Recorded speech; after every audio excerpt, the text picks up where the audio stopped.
Hello there, ladies and gentlemen, and welcome to another episode of CookieCast.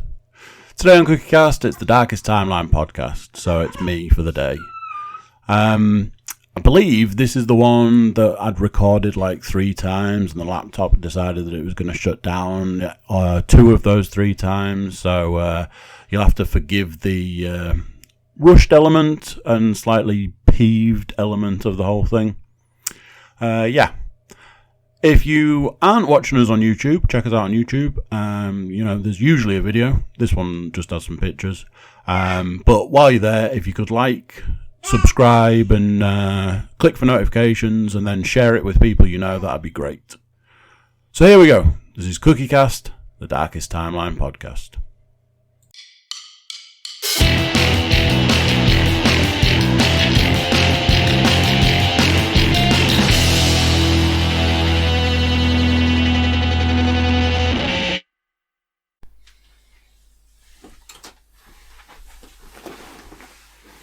Hello. It's me. It's me again. So, this is the point where I'm supposed to start talking about how we're still in lockdown. At the time of recording, we're still in lockdown. Make a few jokes to make light of the situation. Talk about how it's affected me. Say how I miss the gym. All of that sort of stuff. Or this is the point in time where I tell you this is not, in fact, the first. Not, in fact, the second. This is the 3rd time I have attempted to record this podcast. And you're thinking, did you start it and have to stop for a reason? And then did you start again and have to stop again? No. What I mean is this is the 3rd separate attempt to record this podcast. 2 weeks ago, I recorded a podcast which had multiple breaks in it because I have a child that's decided that sleep is not an option anymore. Sleep is not needed. So I kept stopping, going to deal with that, stopping. One of the breaks was 20 minutes long, but, technology and all that, you can pause and cool. Got to the bit where I talk about what I'm doing workout-wise with no gym, and a message pops up on the laptop. You need to do a restart. And I'm like, well, I don't need to do a restart right now. I'm doing a podcast. Message disappears. Message comes back. Immediately, you need to do a restart. Like, I've got 2 minutes left in this podcast. I think you'll survive. So, at the point that I'm like, anyway, cheers guys, thanks for tuning in, I'll catch you next time, the laptop restarts. And 1 hour of podcast lost to the ether. So, that's that. It's not 2 weeks ago, it's a week ago. So that's a week ago today, I sat down to do that. Every day since then, for a few days after that, I attempted to redo the podcast. But the thought of having to redo a podcast that was an hour, that was lost, didn't fill me with joy. And turned into a point. I think by Thursday, it's like, this ain't happening. I'll just redo it on Monday and do like a special double episode. Skip to today, skip to the end. So, this evening, same situation again. Baby doesn't want to sleep. 40 minutes of that nonsense. I'm supposed to be doing a video podcast with the podcast alum. Right, I'm going to knock my podcast out. No dramas. Let's do this. 40 minutes, 50 minutes behind, whatever. Sit down, ready to rock and roll. I think I managed to get half an hour into the podcast. Laptop's like, yeah. Let's do another restart. That's fun, isn't it? Do you remember last time I told you I was going to do a restart? Well, this time, it's going to be a surprise. And the only way you're going to know is when the make of the laptop pops up on the screen to tell you that I turned off a couple of seconds ago whilst you were still talking. How the fuck that's possible, I do not know. You should not be able to do a restart whilst in the middle of doing something and with no intervention from me. As I'm sure you can imagine, at this point in time, I am like, I presume this podcast is never going to get recorded. I presume it's not going to happen. However, I am making an attempt, third attempt, to do it. On my second attempt, I said, it's going to be super long, it's 2 weeks worth of podcasts, I've got additional stuff. I'm not going to absolutely fly through it and miss stuff out, but I am going to try and go at a reasonable pace. At this point in time, I'm that terrified that the laptop's going to restart, I'm just going to have to try and get it done as quickly as possible. So, we're in lockdown still. Last Thursday it was announced 3 more weeks of lockdown. At time of recording, the last 2 days the death toll has gone down. I don't know if that means something. Obviously it means something. I don't know if it means something for the long term. So that's where we're at now. So as far as lockdown is concerned, and you've got to bear in mind that I'm essentially recording 2 weeks worth of podcast, 2 lots of podcast. Going back 10 days or something, not last Thursday, Thursday before, I said, I'll go and do the shopping. I was in a position to go and do that in the evening. So I'm like, I will go and do the shopping. Just before leaving the house, I realised that this is the first time I have left the house to go and actually do something like this. And I didn't know how to do it. What I mean by that is, I'm saying before I leave, am I supposed to wear a mask? So the mask thing, as far as I can tell, is wear one if you want and don't wear one if you don't want to. And I'm like, when I get to the supermarket, where do I stand? What do I do? Am I going to get stopped by the police going to the supermarket and have to justify going to the supermarket? This sort of stuff. I suddenly got really panicky about it. And, especially with the whole leaving the house thing. I had to drive, which was the first time I'd driven in something like 3 weeks, like further than down the road. And I was properly worried about it. In the last attempt to do this podcast, I talked about a lot less than I talked about in the first attempt. In the first attempt, I had a lot to say. Short version is, there were some issues. There were issues, I'm not going to lie. I had to go to 2 supermarkets to get 2/3 of the stuff on my list. Couldn't buy eggs. Couldn't buy another item. And that was by going to 2 supermarkets. There was some issues around some people not observing social distancing. There were some issues around... if the fact that if you are observing social distancing but somebody else isn't, they're putting you in a really difficult and quite awkward position. I am aware that there's been a variety of different altercations and a variety of different situations. So, yeah, not great. But I went and I did it. I went to 2 supermarkets. We're told that there's lots of food and veg. Oh, it was strawberries. That was the other item I couldn't get. We're told that there's lots of food, lots of veg, fruit, things like that. The reality is that when you go to the shops, there isn't. What I've seen, which is very little, is fruit and veg is the one that's suffering. And, this household largely operates on fruit and veg. So it's quite difficult in that situation. We've had issues getting peppers, and peppers is a staple. We had an issue getting strawberries is a staple. We had an issue getting crumpets, bread. We managed to get bread, but not the right bread. And for an adult, you might have to eat brown instead of white, or vice versa. But for a baby, a small child, you want them to eat a certain type of thing, so it's difficult.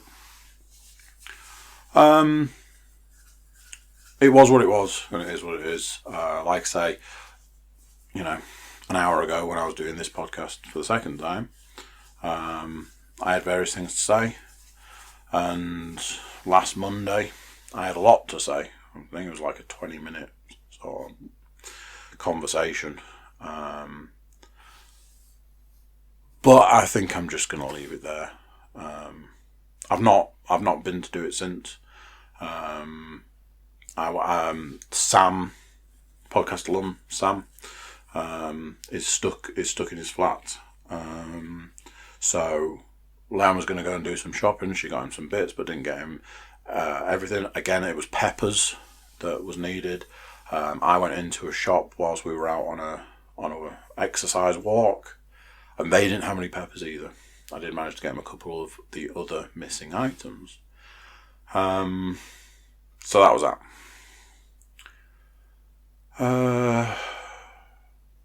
So I think I previously mentioned about the coffee mousse. I can confirm I have made coffee mousse. If you haven't listened to the last one, I think it was on, or I don't know what I'm talking about.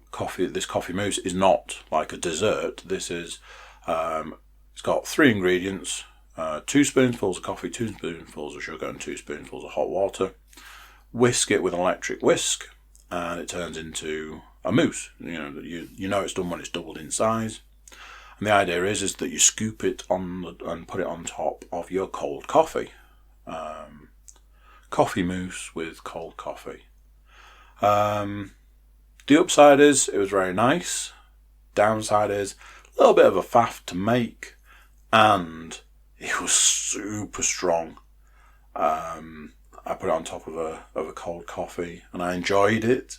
It was strong, and I might have had trouble sleeping that night. I can't confirm or deny one way or another.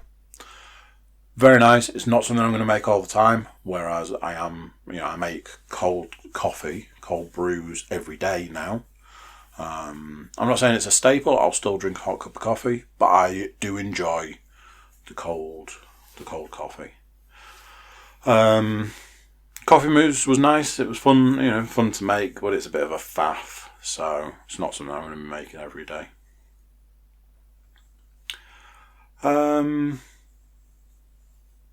So still in the vein of the lockdown, I bought my eldest a new bike. Wanted to get it for Christmas. She's been absolutely desperate for a new bike. She's been riding this tiny little bike.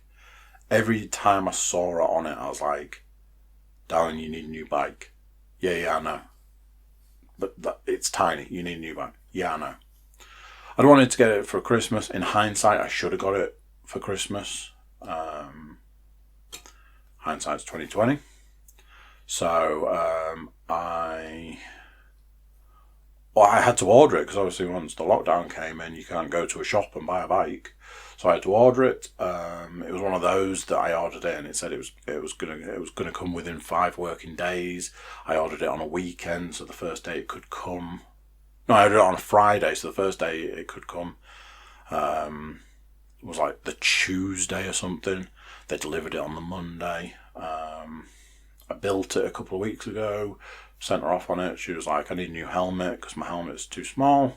Ordered her a helmet, and she came back with the bike, and luckily, yet again, the helmet was supposed to turn up on Friday. It turned up on Tuesday. I know that the delivery times are a bit skewed. Certainly Amazon's deliveries timescales are all over the place because they are over budgeting on time, and then over delivering, so they'll deliver probably days before they say they're going to. So I said to her, I was like, tell you what, I'll dig my bike out. We'll go for a bike ride. So I did just that. Had to move 3 bikes to get to mine, and this was where I found that both tyres were flat, seat needed a wipe, and the spiders had tried to reclaim it as part of the earth. So it was very much going to be a case of blowing the cobwebs off, and that's not just a phrase in this situation. That is a literal thing. I was going to have to blow the cobwebs off by riding it. Got the bike pumped up the tyres. The back tyre wouldn't sustain my weight, so put more air in. Back tyre still would not sustain my weight.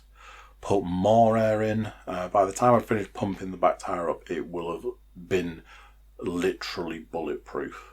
But I managed to get it to the point where it would sustain my weight. And we went off for a little bike ride. 2 seconds, because the laptop screen has just dimmed and I am not taking any chances. Stupid thing. So, we went for a bike ride. It took quite a while to get mine into a rideable position. But I did. Felt comfortable, not super comfortable. I haven't ridden a bike in quite a while. But I felt comfortable enough to be able to go out. It was lots and lots of fun. We rode down into the village, back up again, rode down to the university, back up, a bit of freewheeling down the hills, racing and stuff. Beautiful day for it. Lots of fun. It was super fun. Really enjoyed it. I've already said, but not in this version of the podcast. If there was a possibility, if there was a place I knew that was open that I could get the bike serviced, I think I'd go and get it serviced and actually start using it again. I could do X amount of that service element myself, but there are things that I don't think I could do. It's got disc brakes, and I think they need a bit of work, but they've been like that since I got that bike. They were messed up to start with, and I've just kind of lived with it, but maybe somebody could do something with it. So that was the bike. I've been doing some running. Me, Leanne, and the baby have headed out for a walk. One of those, it was a situation of, why don't you put your running stuff on and do like a run and a walk? So I was like, actually, that's not too bad an idea. Did a thing like a bit sort of like an amalgamation of a couch to 5k thing. We would walk, and then I would run off sort of down the road to the end of the road sort of thing, and then I would stop and wait for them to catch up, walk for a bit, and then I would run off again. The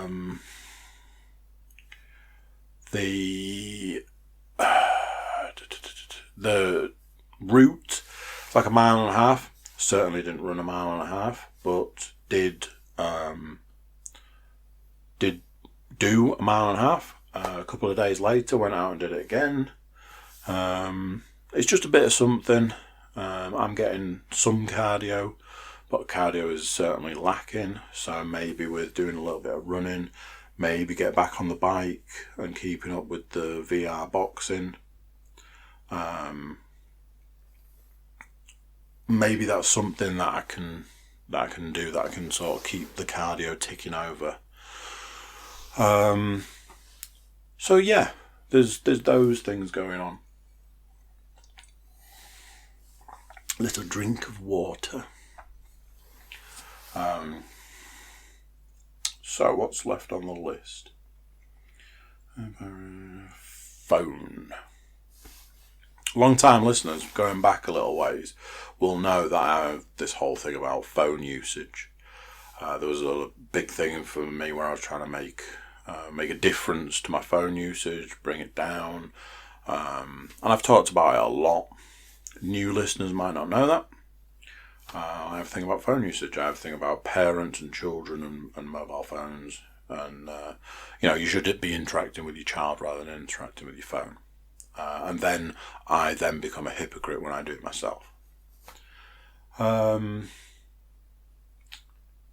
couple of weeks ago, it was my day with the baby, and I had a hoodie on, phone in the pocket, got warm, took the hoodie off, left the phone in the pocket, and I didn't bother with it. I didn't use my phone for nearly the entire day. I just left it in the pocket of the jacket. By the end of the day, I was like, I was super proud. I haven't used my phone. I haven't been on my phone all day. Next day, I put my phone on the dining room table, left it there, didn't use it, didn't need it, and that was that. With the lockdown, there's been, video calls and video and conversations like that are an absolute must. So there was this thing, we've been doing a lot of video calls. Obviously they drain the battery on your phone, so there's a lot of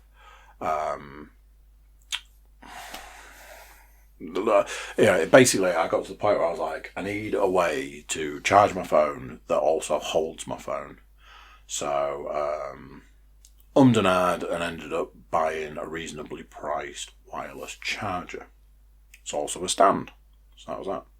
So I've got this thing now where I leave my phone stood in the bedroom on the morning, just leave it there. I don't use it.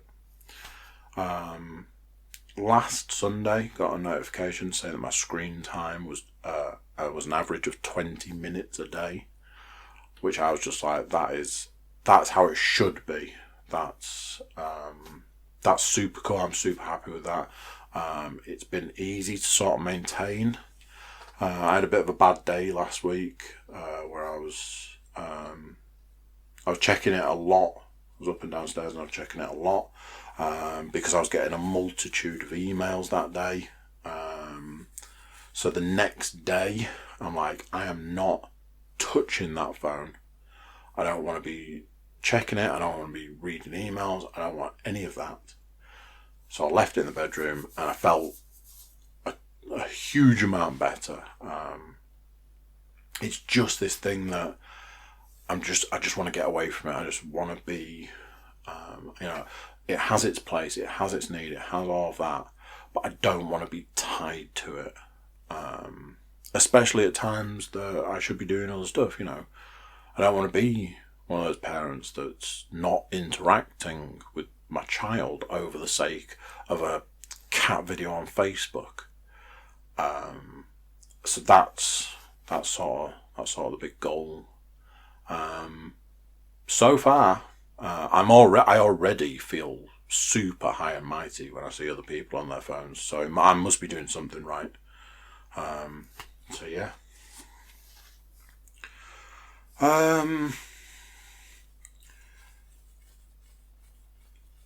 I've been doing the Joe Wick.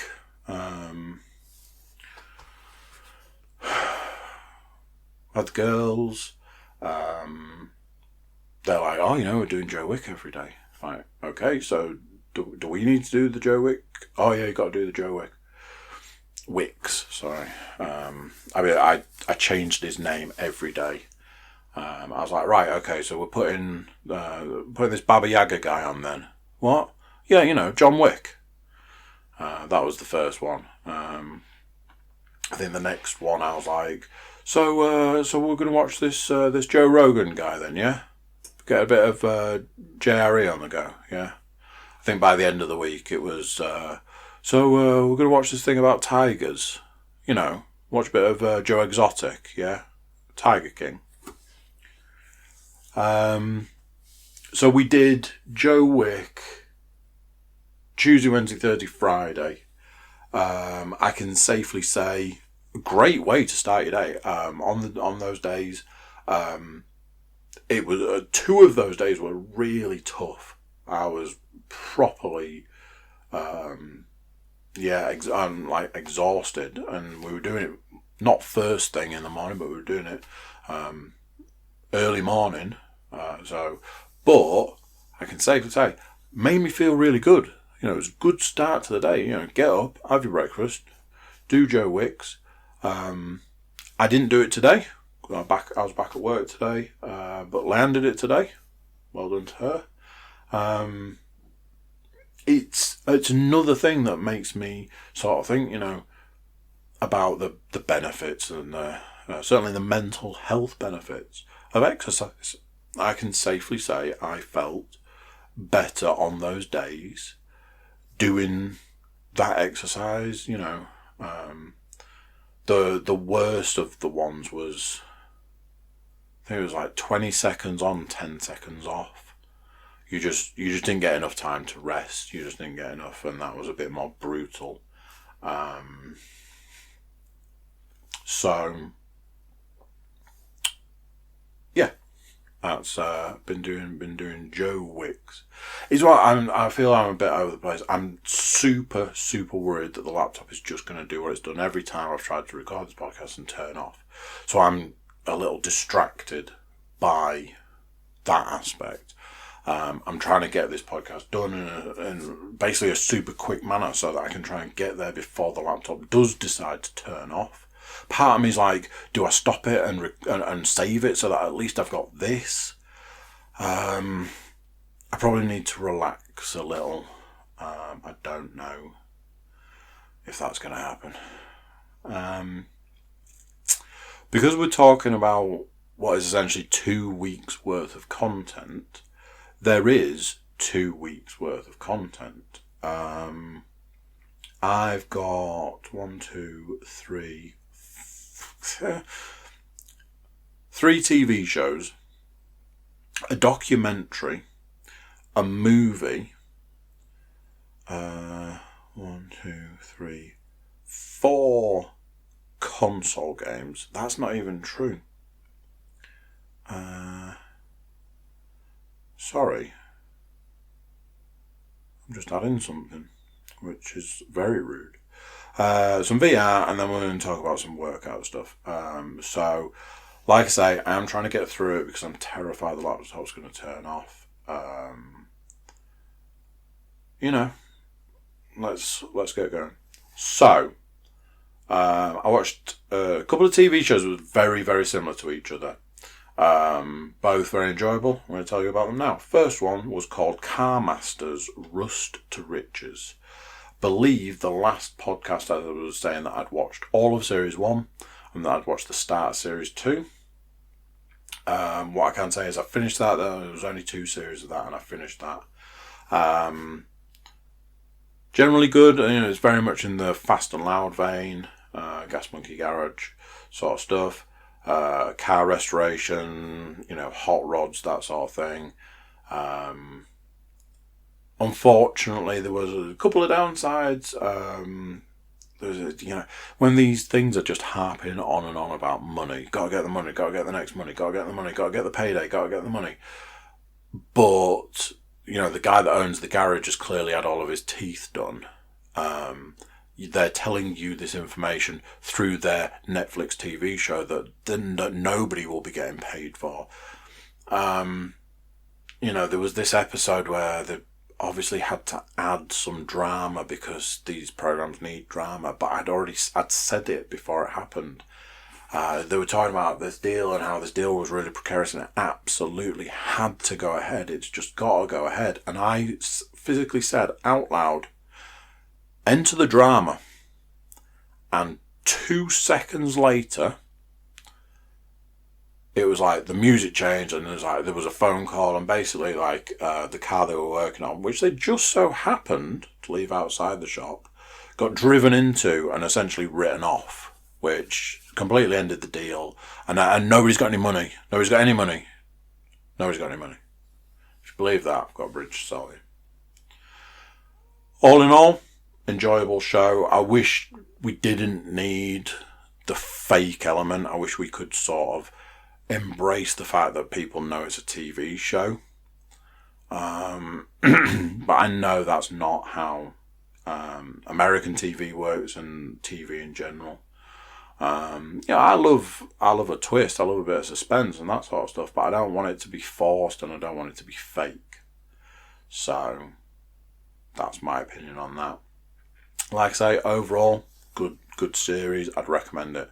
That's Car Masters Rust to Riches. It's on Netflix.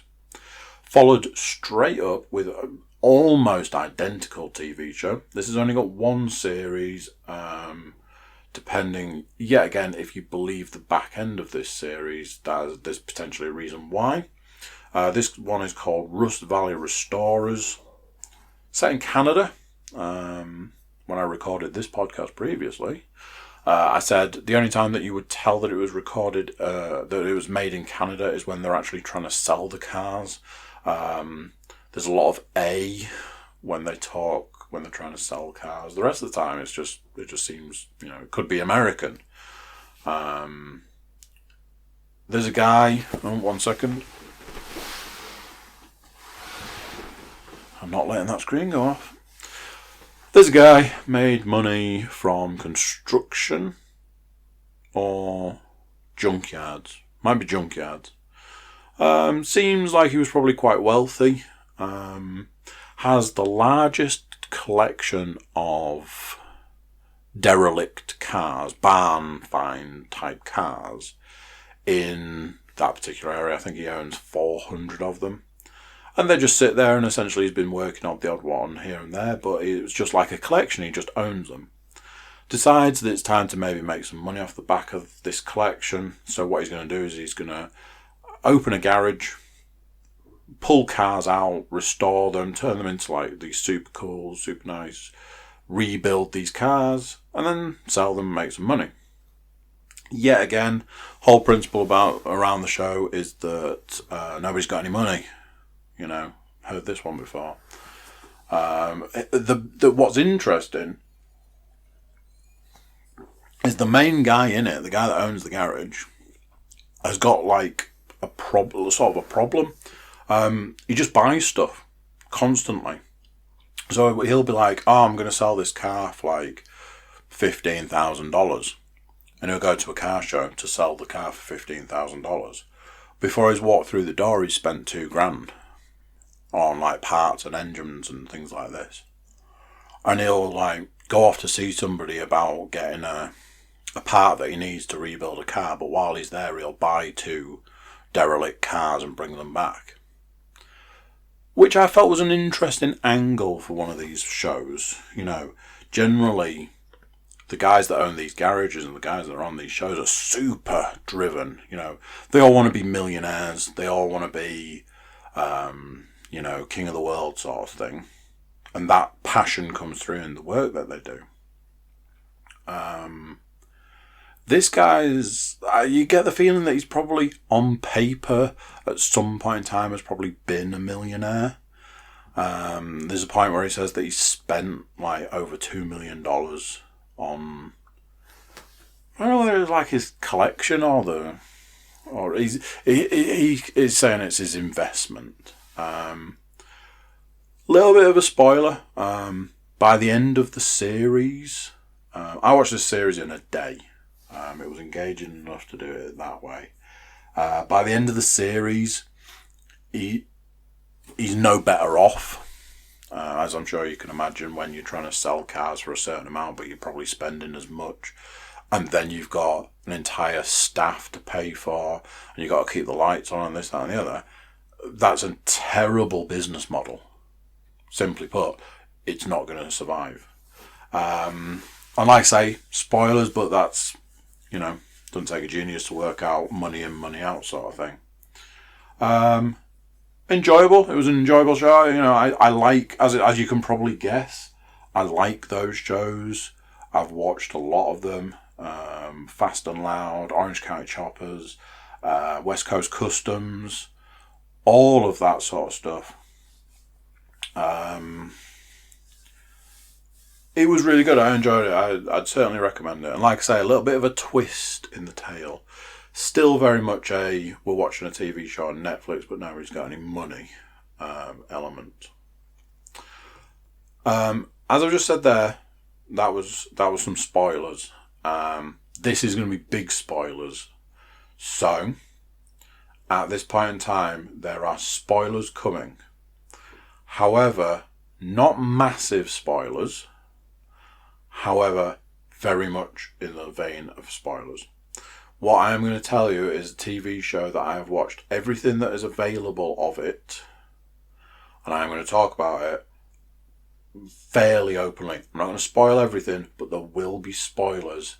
So if you do not want to know what happens in the TV series The Mandalorian, you are going to want to skip forward.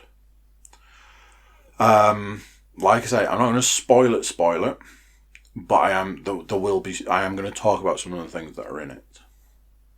I have watched what was, when I originally recorded this, 5 episodes, what is now 6 episodes of The Mandalorian. Everything that has been available on Disney Plus at this point of time of recording. No, I didn't pay for Disney Plus. Big shout out to Laura Hayden, my sister, who very kindly gave me one of her logins for Disney Plus. Super cool.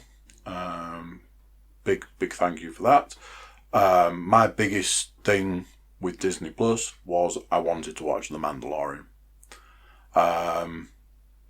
Cool to have for the girls in the sense that, you know, it's Disney, so plenty on there for them.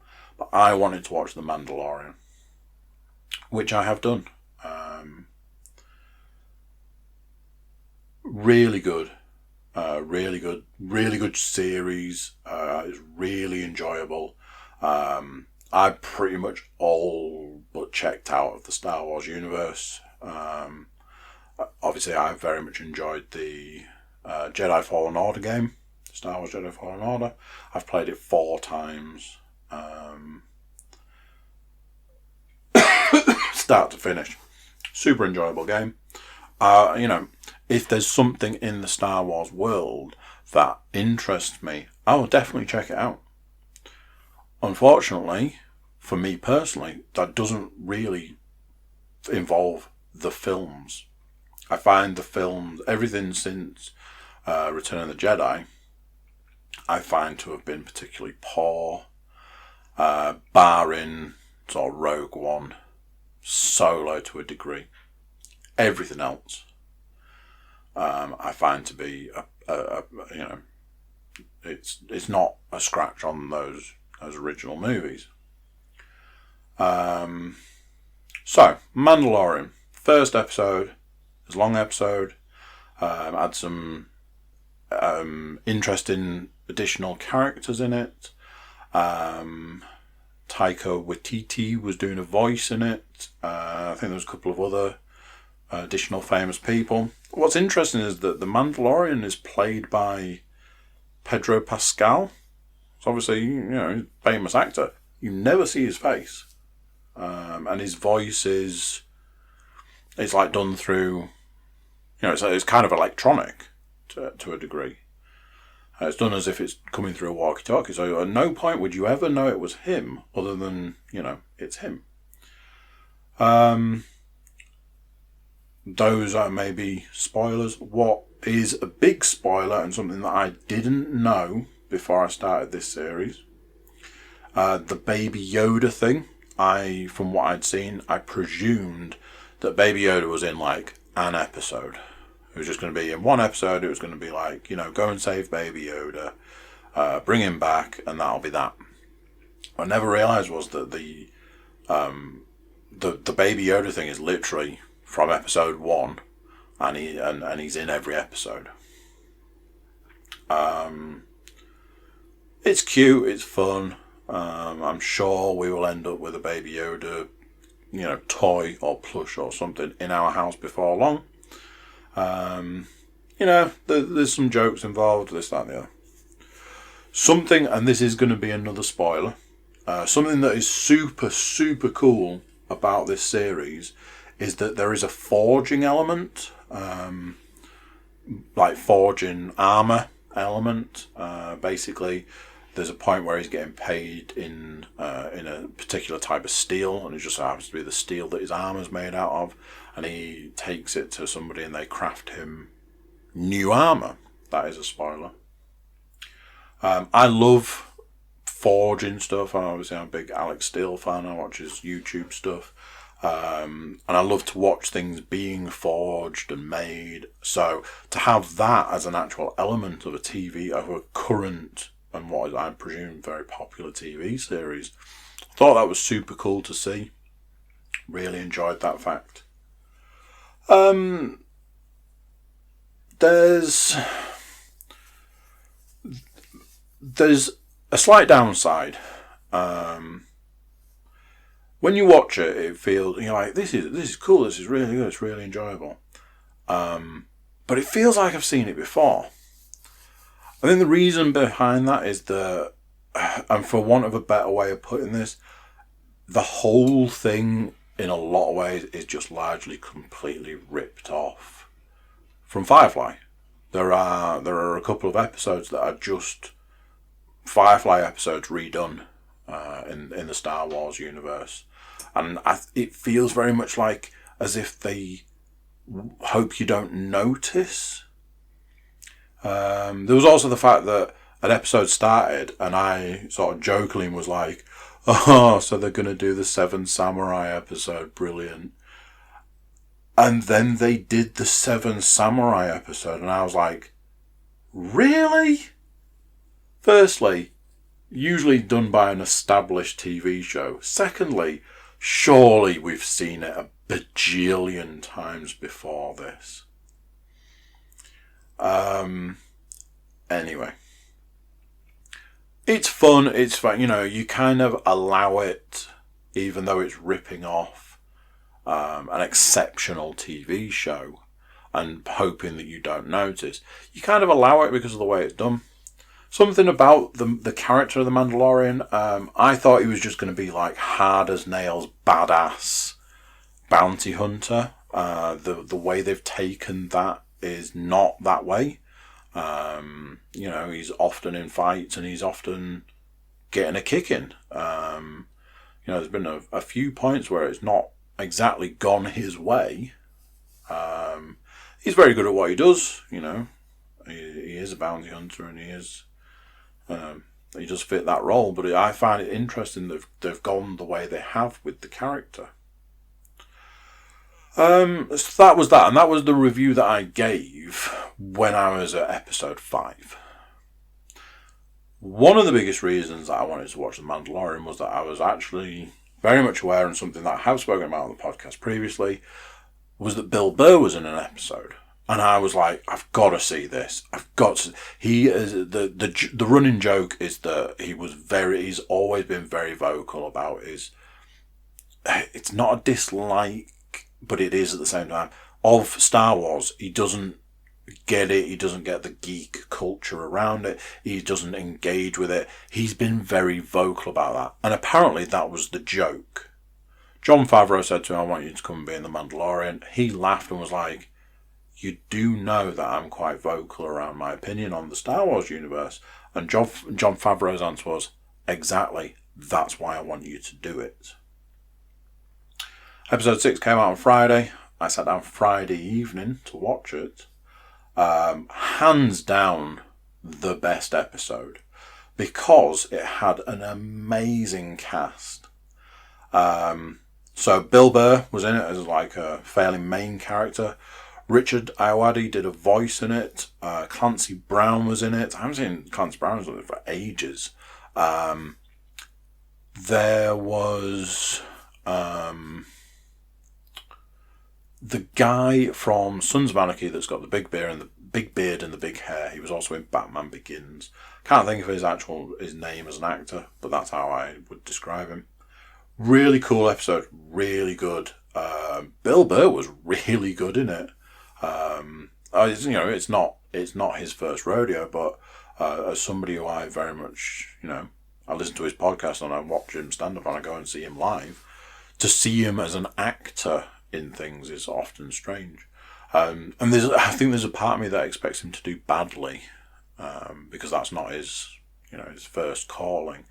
But he was very good in it. Super enjoyable episode, hands down the best one that there has been up till this point. And I really enjoyed it. I'm enjoying the series even though of all the stuff I've said.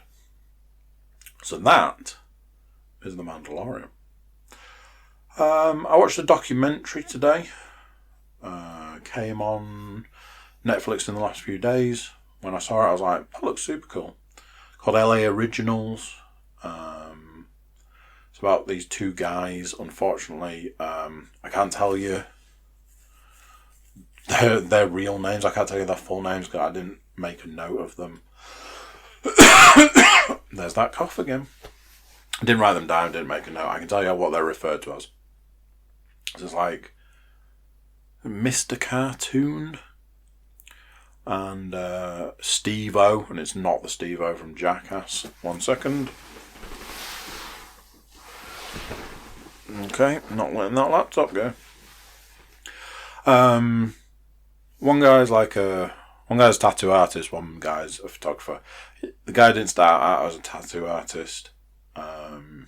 He started out graffiti, then moved on to like pinstriping cars and doing like designs on cars, and then found his way to tattooing. There's somebody said something, apparently sort of well known for being quite expensive tattoos. And then somebody said, is like, oh, I'd really like a tattoo by him, but I'm not prepared to pay the $50,000 to get one. Part of me was like, I hope that's a joke. And another part of me was like, what are the chances it isn't? A lot of people were saying, great tattoo artist, very expensive. He's tattooed all of the people, all the greats from the hip-hop scene. Eminem, Cypress Hill, 50 Cent, Dre, I think, Snoop Dogg, just everybody. The other guy, the Steve-O guy, he was basically a guy that followed him around with a camera, took pictures, took videos, went to gigs, took pictures, took videos, and had like 30 years worth of footage and pictures to make this documentary. He'd made the documentary. It was very much a rise and fall kind of thing. Everything was fine until the financial crash in America. Financial crash in America certainly wiped out the guy that was a photographer. They had this massive studio together, and they had to close it down after 13 years. And then he was like, oh, let me show you the new studio. And it was just like a broom cupboard. It was this tiny, tiny room. You felt really sorry for him at the end. I mean, ultimately, the artist, the guy who can draw, the guy who can tattoo, all that's a talent that he's always going to have. He's always going to be able to do that. He's always going to have work. But you could see that the photographer, that side of it, he seemed to be struggling by the end. Super fun, super enjoyable, very much in the vein of the, was it the originals that I watched with Dre and Jimmy Iovine. Jimmy Iovine got a mention in it. If you like the hip-hop scene and things that go with it, if you like tattoos and that sort of stuff, I'd give it a whirl. It was super enjoyable, but it's like a documentary, it's not a TV series or anything. Right, we're still going. Still, are you still there? Are you still strapped in? Let's talk movies. I actually watched a movie. I'd intended to watch more films by this point. I've got a couple of films to watch. Time is not my friend, especially when you have to record a podcast 3 times. Time is not my friend at the moment, and I've got a lot of additional things going on, which is just, they're all time vampires. I watched a movie. I just watched a movie last night, so that shows, in what is essentially 2 weeks worth of podcasts, to have watched one movie. What I'm about to say, it's a possibility that none of it's true. That's not to say that I'm about to tell you a load of lies. What I'm about to tell you is the way I remember this film coming about. This is potentially not true. I'm not trying to misinform you. I'm just saying this is how I remember it, and my memory might not be correct. Film I watched was a film called Code 8. Code 8 is a film about people who have got superpowers. Like, one person has one power.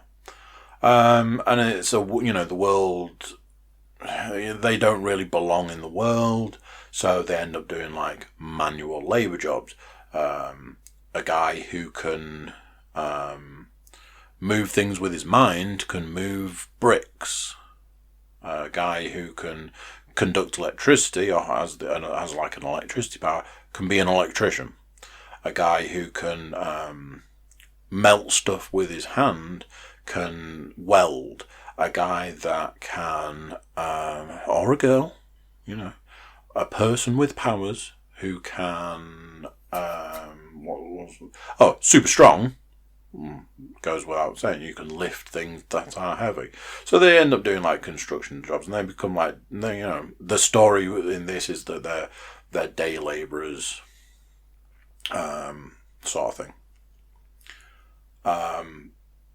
There is like a police force, and this police force has these robots that are used to deal with the fact that a lot of these, there's a drug that's on the streets that are taken by these people with powers.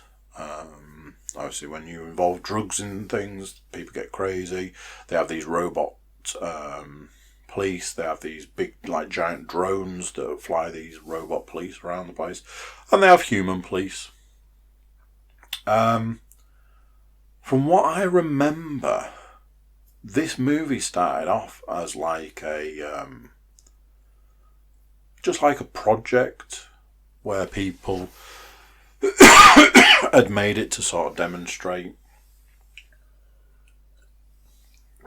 like their CG abilities, and I seem to remember, probably completely wrong, but they made this like mini sort of movie with these police robots, and it kind of evolved from there. There was like more and more footage of this police state with these police robots. They look super cool. There's a bit where they have to like break through a door, and the robot just uses like a big, like a fist thing to smash the door down. Super cool. And then there was a trailer that appeared, and I was like, oh, there's that concept again. And the trailer had Robbie Amell, one of the Amell brothers, he was in a one series TV series of The Tomorrow People, which was a remake of a 90s kids show of The Tomorrow People, which I believe was a remake of something from the 70s maybe, or the 80s. Tomorrow People is people who can teleport. He was the main character in that. And he's the brother of Stephen Amell, who is Arrow in Green Arrow. Stephen Amell, next thing, is apparently in the film. He's going to be in the film, and the film's being made, and it's being released, and all this. And then next thing, it's on Netflix. I'm like, I've been following this film for a while. It looks super cool. You've got superpowered people, you've got these robot police people. Yeah. Turned out that Han from the Fast and the Furious franchise was in it as a police officer. It hasn't had the best of reviews. It's scoring like 6 out of 10. And for me, I was like, I don't really care what the review says. I'm going to sit down, I'm going to watch it, and I'm going to review it myself. And this is one of those situations where that's the right thing to do, because I really enjoyed it. It was a really enjoyable film. It was a good film. There was some sort of twists, not huge twists, but there were twists in it. There was various aspects, a couple of characters doing things that you didn't expect them to do.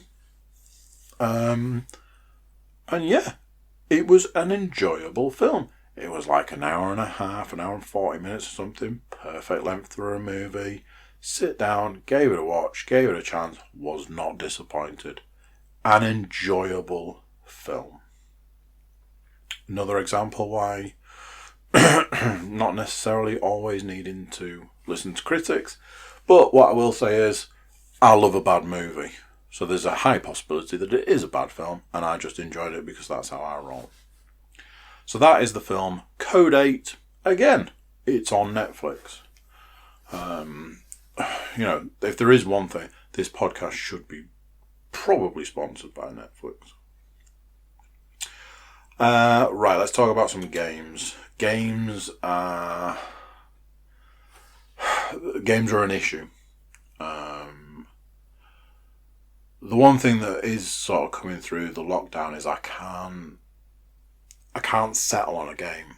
I think I mentioned that I was playing, or I needed a palate cleanser, and that palate cleanser was Jedi Fallen Order. Played it all the way through, finished it. Again, time number 4. Found myself dipping into the Assassin's Creed games. I own a few. I played Black Flag. Fell out with it. So I tried Assassin's Creed Origins. The problem with that game is originally I remember the controls being super. I referred to it as Dire Assassin's Creed. Put it on, tried to play it, and I just couldn't play it. The controls there's just nothing to it. There's no meat on the bone. It's press forward, and if you need to jump over something, press this button. That's not Assassin's Creed. That's every game.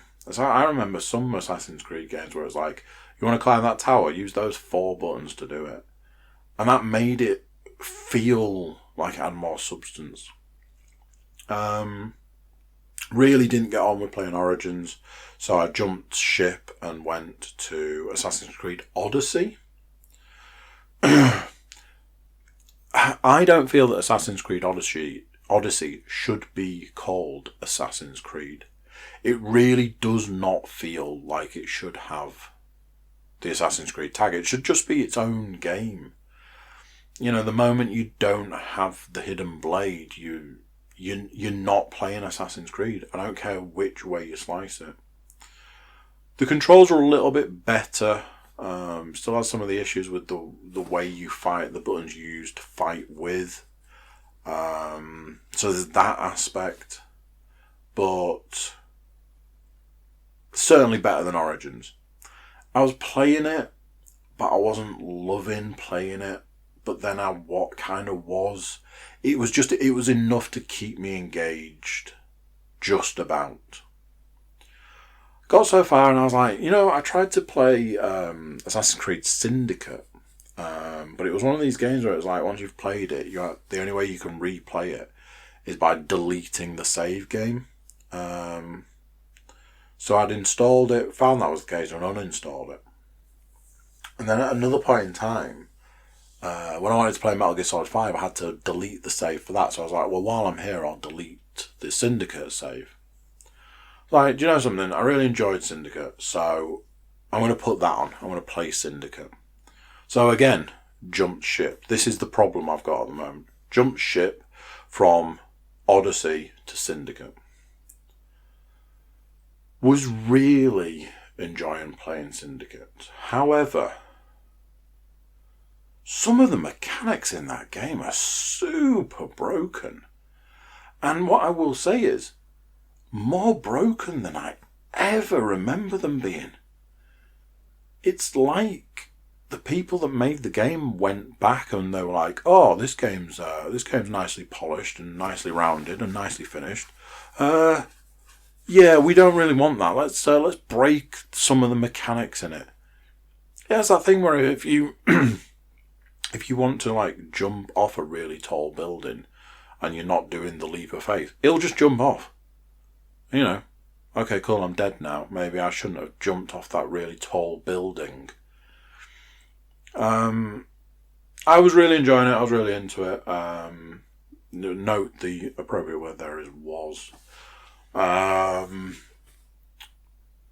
There are issues with it, a lot around the mechanics, but it was just about being able to be playable. Before I tell you what I'm playing currently, I want to give a mention to when I went to the arcade in Bury, I mentioned that there was like super big TVs, which had current games on. A couple of them, 2 or 3 of them. I'm not letting that screen go. 2 or 3 of them had Mario Kart. Me and Sam and Mr. Panas had a couple of games of Mario Kart. Nothing major. I think some of the settings weren't quite to our liking. We were just playing against each other, which wasn't really what we wanted. But it gave me an idea, and I was like, I think the girls would enjoy this. I think they'd enjoy playing it. Decided to bite the bullet recently. Bought Mario Kart 8 Deluxe for the Switch and another controller for the Switch, which allowed the option for, because of the Joy-Cons, it allowed us to play 3-player. Something that I've never seen before, which is such a good mechanic in a game. I'm so impressed with it. Obviously, I can play Mario Kart. My eldest, she's sort of learning to play Mario Kart, so that's fine. My middle daughter wants to play, but she can't. She can't do all of the mechanics involved to play Mario Kart. She can, barely understand the concept of hold this button down to go, let alone turn the stick and shoot the weapons and stuff. So, it doesn't change the fact that she still wants to play. And, mid-race, go off and get a toy, have a drink of water, and a bite of something to eat. Every other game I've ever come across would be like, well, then you're not going to win. Mario Kart 8 seems to go, hey, kids are going to want to play this game, and not all of those children are going to be able to play it the way the game wants you to play. So we will give you a helping hand. If we sense that you are one of those people, it's got like a bit of an auto mode, so it'll keep the car moving and it'll keep it on the track. It won't be going at full speed and it won't fire the weapons. But it means that you're not sat there going, that person's playing, but the car hasn't done the 3 laps it needs to, and this race is never going to end. Because although that character will come last, not always, admittedly, but most of the time they will come last, they will finish the race and a little bit behind whoever else is playing. Super cool feature. Super enjoyable aspect of a game. I'm super impressed with that. Hands down the best investment I've made in lockdown, during lockdown. Now that I think of it, I'm not sure if Lan bought it. Ooh, I'll be getting in trouble for that. Hands down the best investment that's been made during lockdown, I'll say it that way. As a family, we've had like family games times, we've sat down, we've played, and everybody, including the middle daughter, has enjoyed playing that game. Super fun, super good investment. So that is that. Very enjoyable. So, I am playing Divinity Original Sin 2. Reason being is that Sam was like, you're struggling for games, get yourself on this. It's a super cool RPG. You'll like it. Crack on. I looked at some reviews, 9.5 out of 10 sort of reviews. The version I've got is like the super duper version, only because that's the version that has come out. I think it's like a remaster. Or did it go from PC to console? I I looked at some videos, I looked at some reviews. I'm like, well, this game scores amazingly. I could get it for less than £20. So I'm like, sold. Let's do this. I get it, I install it, I start playing it. Now, at this point in time, I am still playing this game. I will stress that I am still playing this game. However, this is a full-blown, hardcore RPG. A classic style RPG, I think Sam called it. And the way I've said it, I've gone to Sam and gone, I think this is just a little bit above my pay grade. I've been playing it for a few days, and the entire time I've literally spent going, I don't know what I'm doing. I don't know what's happening. What's going on in this game? I'm never off the internet trying to find what to do next. I've watched a video this evening to try and find what to do next. It's not super helpful in that area. Like, it's like, oh, here's a mission. Cool. You can't select it, so you don't get a waypoint for it. Awesome. That's a massive help. Thanks for that. Something else that's super fun. Oh, you need to go and fight in the arena. And we're not going to tell you that. We're just going to tell you the arena's there. So there was that. I found another character, so I'm wandering around. I was like, all right, okay, I need to go to the arena. Having looked it up online, need to go to the arena, need to win. Go down, have a conversation. Oh, maybe you're the one. Okay, let's find out. Go and do the fight, and I died. I come out of the arena, everyone's like, you're not the one. I'm like, oh, okay. Talk to everyone again. All they're saying is, I'm not the one. Leave the arena. Go off, find 2 other characters. So I'm now a party of 4. Complete a few missions. Play for about an hour and a half. We're back to the arena. You're not the one. Well, let me fight in the arena to be the one, quote unquote, the one. How do I do that? How do I reset the arena? Obviously, looked it up online. Oh yeah, if you fail the arena, that's that. You only get that one opportunity. Cool. Do you remember the bit where I said that I'd gone off and done a load of other stuff in that game? Yeah, I had to load a save that was an hour and a half earlier from when I'd just gone in, before I went into the arena. I then had to go and do the stuff that had taken me an hour and a half, get all those additional characters, and then go to the arena. And by the way, at no point did it tell me any of this. It expects you to have a certain level of telepathy. You are supposed to know what it wants you to do without any information. You're supposed to know how to do things without any information. Stuff like this is just, it's beyond me. However, I am still playing at this point in time. Obviously, I've got Syndicate as a backup. If at some point I get to the point where I really am flagging with this game, I can go back to Syndicate. But I am still playing it, and I will put it on. Once this is done and wrapped up, I will go and play it again, just to see if I can get any further. And maybe, I'm kind of waiting for that point where it clicks, and that hasn't happened yet. So we shall see. As far as VR is concerned, I'm sure by this point you've worked out, I'm still using the VR for the boxing. I'm still waiting for my face surround to turn up. That's been 3 weeks since I ordered it. Every time I check the status of it, it says it's in transit.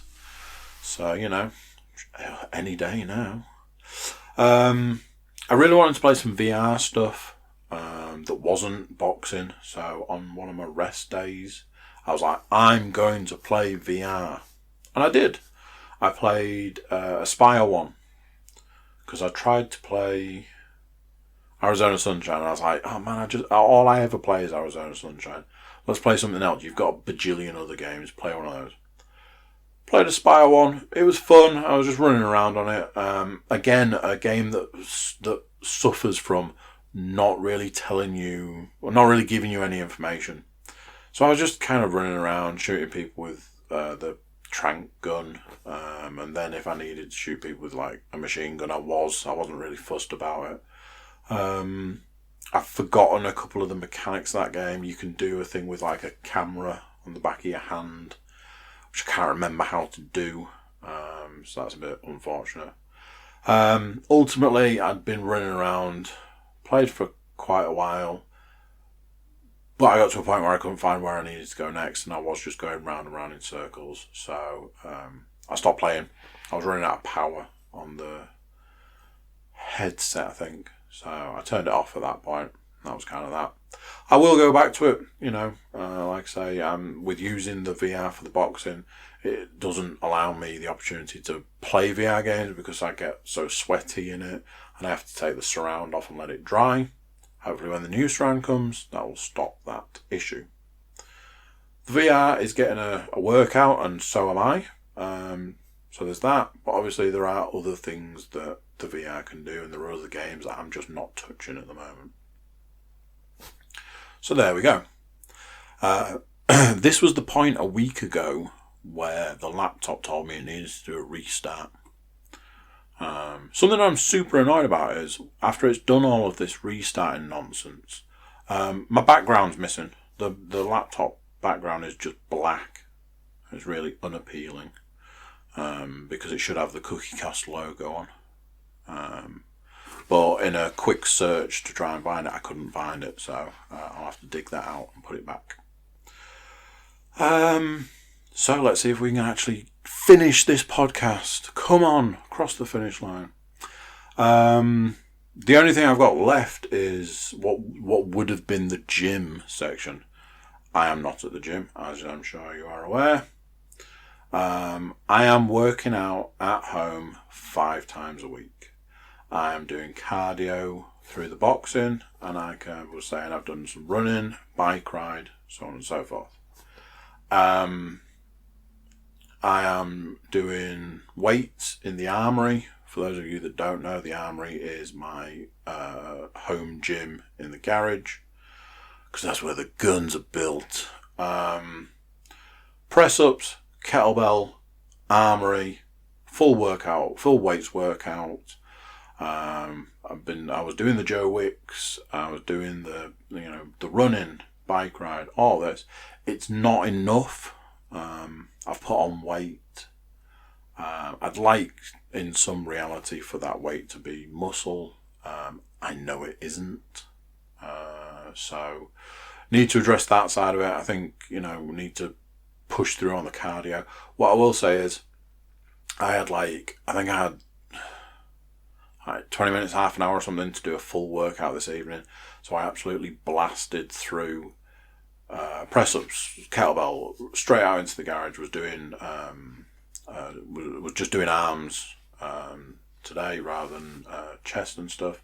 So rattled through all of that, came back in, still had time to go on the boxing. I was messing around with some of the settings on the boxing, trying to make some aspects of it a little bit more difficult, which I did. But it still wasn't quite right, so I attempted to try and take on the champ. Holy shitballs.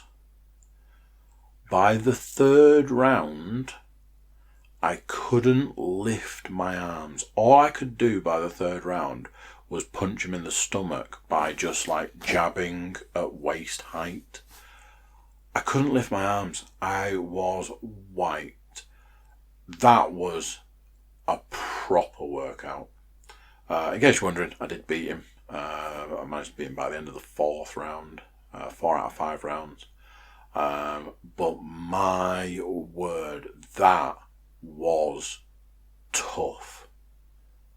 Super tough. So yeah, that's that. Still working out, still crushing it in that area, just not crushing it in all areas. I still consider that I'm killing my clone, but I think my clone is maybe getting a bit sneaky and trying to kill me in other ways, so I need to get on top of that. I've had a conversation in the last 24 hours around the fact that I've got I've got a birthday coming up. It'll be even closer by the time you hear this. It's a big one. I'm not fishing for any presents, but if you want to email me, I can let you have the address. If you do need to send anything, what I'm saying is the birthday's a big birthday, but in a lot of ways, the for me the biggest aspect is once I cross this this time threshold, what's going to happen is things are going to become a lot more difficult, and I don't want that to be the case. Things are already difficult enough for a multitude of reasons, and I don't want that to be the case. It's that simple. So I've got to get it all locked in before then. So I've got this time scale and I've got a goal. So that's that, basically. Got to get her done. So here we go. Let's do it. I want to thank you for joining me. I want to thank you for tuning in. I want to thank you guys who are watching and listening and all of that on YouTube. YouTube has had a massive uplift in the last month. The numbers are absolute insanity. Super huge thank you. Do get the subscribing going. If you're just dipping in and out, it's not going to hurt to subscribe. I subscribe to loads of things because I think it's important, and it's certainly not intrusive. It's not intrusive at all. I think every now and then you get a notification, which I'm sure you can probably turn off.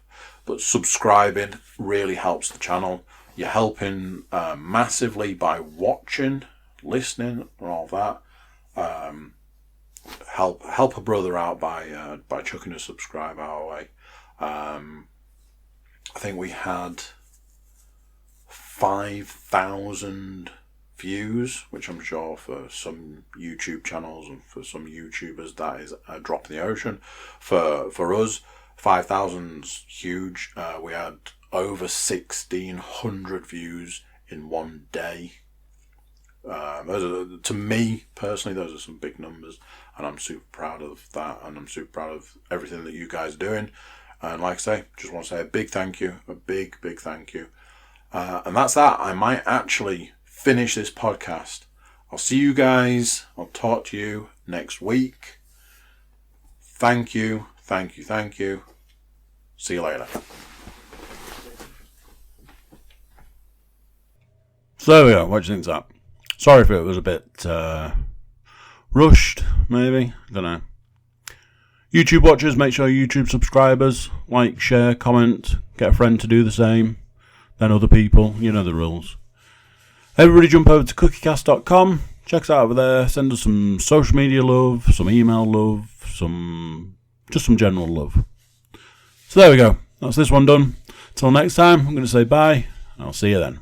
Bye.